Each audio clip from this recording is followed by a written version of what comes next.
নমস্কাৰ বন্ধু, welcome to my YouTube channel Assam career job. আজি পুনৰ আপোনালোকৰ কাৰণে বহুত ভাল খবৰ আহিছে। এইদৰে 3.0 যে 26,500টা পদ আছে তাৰ এপ্লাইসমূহ আৰম্ভ হৈ গৈছে অলৰেডি গ্ৰেড 3 গ্ৰেড 4।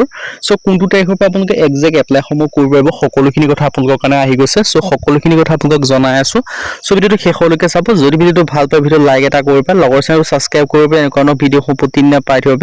আৰু আমাৰ হোৱাটছআপ চেনেল ভিডিও ডেসক্ৰিপশনত দিয়া আছে, তাত গৈ ফলোটো কৰি দিব পাৰে। তেতিয়া আপোনালোকে ডেইলি জবৰ আপডেটসমূহ পাই থাকিব পাৰিব। আৰু ভিডিওটো যিমান পাৰি সিমান শ্বেয়াৰ কৰি দিয়ক।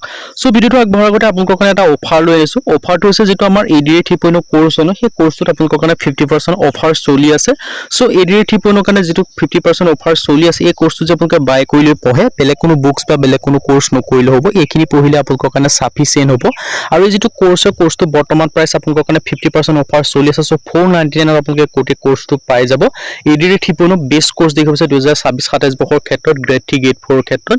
ইয়াৰ মানে দেখিছে 10,000 plus question with answer, 10,000 plus প্ৰশ্ন উত্তৰ লাভ কৰিব পাৰিব। অসমীয়া আৰু ইংৰাজী মাধ্যম দুইটা মাধ্যমতে লাভ কৰিব পাৰিব। অল টপিকৰ A to Z এনালাইসিস, যিমানখিনি সাবজেক্ট আছে সকলোখিনি সাবজেক্টৰ A to Z এনালাইসিস লাভ কৰিব পাৰিব। সো এই যেটো কোৰ্সটো যে আপোনালোকে ভালদৰে পঢ়ে আপোনালোকে নিশ্চয় সিলেকশন সমূহ লাভ কৰিব পাৰিব। আৰু 50% অফাৰ কাৰণে চলিও আছে। সো কেনেকৈ বাই কৰিবৰ কাৰণে যেটো আমাৰ হোৱাটছআপ নম্বৰ আপোনালোকে স্ক্ৰিনত দেখিব পাৰিছে 9181267278, তাত আপোনালোকে হোৱাটছআপত জাস্ট হাই বুলি মেছেজ কৰিলে কোৰ্সটো বাই কৰি ল'ব পাৰিব। সো ADA 3.0 খানে one of the best course. So সোনকালে গৈ আপোনালোকে বাই কৰি লওক। সো এই যেটো কোৰ্সটোৰ মানে কি সাবজেক্ট হয় জনাই দিছে। সোশ্যাল ষ্টাডি হওক, সোশ্যাল ষ্টাডি ক্ষেত্ৰত হিষ্ট্ৰি হওক, পলিটি হওক, ইকোনমি হওক, জিওগ্ৰাফি হওক, আসাম ৰিলেটেড পাব, ইণ্ডিয়া ৰিলেটেড পাব, ওয়াৰ্ল্ড ৰিলেটেড পাব। সো সকলোখিনি ভাগ কৰি লাভ কৰিব পাৰিব। তাৰপিছত আপোনালোকে যেটো সোশ্যাল ষ্টাডি ক্ষেত্ৰত হিষ্ট্ৰি, পলিটি, ইকোনমি কথা জনালে, আৰু জেনাৰেল নলেজৰ ক্ষেত্ৰত কাৰেণ্ট এফেয়াৰ্স ইনক্লুডিং আছে মেথমেটিক্স পাব, ৰিজনিং পাব, ইংলিশ গ্ৰামাৰ পাব। সো সকলোখিনি কভাৰ আছে। আৰু 2026-27 বৰ্ষৰ যেটো এক্সাম প্যাটাৰ্ন আছে তাৰ ওপৰত ডিপেন্ড কৰি বনোৱা হৈছে। সো একেবাৰে লেটেষ্ট কোৰ্স, যদি আপোনালোকে সিলেকশন সমূহ লাভ কৰিব বিচাৰিছে তেন্তে এতিয়া সোনকালে গৈ কোৰ্সটো বাই কৰি লওক।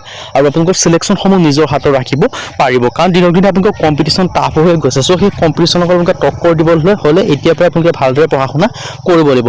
যদি ভাবি আছে যে নটিফিকেশন আহিব তাৰপিছত আমি পঢ়া শুনা কৰিম আৰু সিলেকশন সমূহ লাভ কৰিম, তেনে আপোনালোকে তেনেদৰে কেতিয়াও সিলেকশন সমূহ লাভ কৰিব নোৱাৰিব। যদি নতুন সিলেবাস, নতুন এক্সাম প্যাটাৰ্ন আমাৰ যেটো আমাৰ কোৰ্স বনোৱা আছে, সেই কোৰ্সটো সোনকালে গৈ বাই কৰি লওক আৰু অফাৰটো আপোনালোকে ৰিফিল কৰি লওক। সো মই আপোনালোকক জনাইছিলো যে ADA 3.0 এপ্লাই সমূহৰ এক্সাক্ট ডেট, এপ্লাই ডেট সমূহ আহি গৈছে বুলি। সো এক্সাক্ট এপ্লাই ডেট কি হ'ব সেইখিনি কথা জনাই আছো। তাৰ আগতে মই আপোনালোকক ADA 3.0 যেটো ওভাৰভিউ সেইটো মই আপোনালোকক জনাই দিব বিচাৰিছো। ADA 2026 when Assam Direct Recruitment 3.0 vacancy announce. ADA 3.0 vacancy সমূহ কেতিয়া এনাউন্স কৰিব সুধিছে। সো ADA 3.0 ভ্যাকেন্সি সমূহ সো বিশেষকৈ আপোনালোকক মই ওভাৰভিউ জনাব বিচাৰিছো। ইয়াত বিশেষকৈ গ্ৰেড 3 আৰু গ্ৰেড 4 লেভেলৰ দুই ধৰণৰ ভ্যাকেন্সি আপোনালোকে দেখিবলৈ পাব। সো এটা হৈছে গ্ৰেড 3 আৰু এটা হৈছে গ্ৰেড 4। সো গ্ৰেড 3 গ্ৰেড 4 ক্ষেত্ৰত যেটো আবেদন কৰিব আপোনালোক কোৱালিফিকেশন সমূহ বিচাৰে, ইয়াৰ ক্ষেত্ৰত যদি আপোনালোকে 8 পাস কৰিছে নাইবা যদি আপোনালোকে 10 পাস কৰিছে তেতিয়াও আবেদন সমূহ কৰিব পাৰিব। গ্ৰেড 4 ক্ষেত্ৰত 8 পাস হওক, 10 পাস হওক, 12 পাস হওক, গ্ৰেড 4 ক্ষেত্ৰত আবেদন কৰিব পাৰিব। আৰু গ্ৰেড 3 ক্ষেত্ৰত যদি আপোনালোকে 12 পাস কৰিছে নাইবা যদি ডিগ্ৰী পাস কৰিছে তেতিয়া আবেদন সমূহ কৰি ল'ব পাৰিব।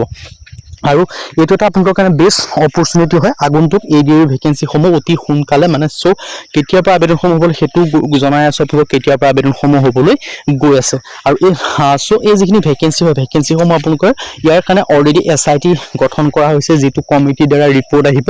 সো সেই ৰিপৰ্টৰ ওপৰত ডিপেন্ড কৰি ভ্যাকেন্সি ৰিলিজ কৰিব। সো সেই ৰিপৰ্টৰ ওপৰত ডিপেন্ড কৰি ভ্যাকেন্সি সমূহ আপোনালোকে প্ৰায় 15 আপোনালোকৰ 25 টু আপোনালোকে 35,000 ভ্যাকেন্সি দেখিবলৈ পাব। আৰু এই ভ্যাকেন্সি সমূহকে জুন মাহত অহা দেখিবলৈ পাব।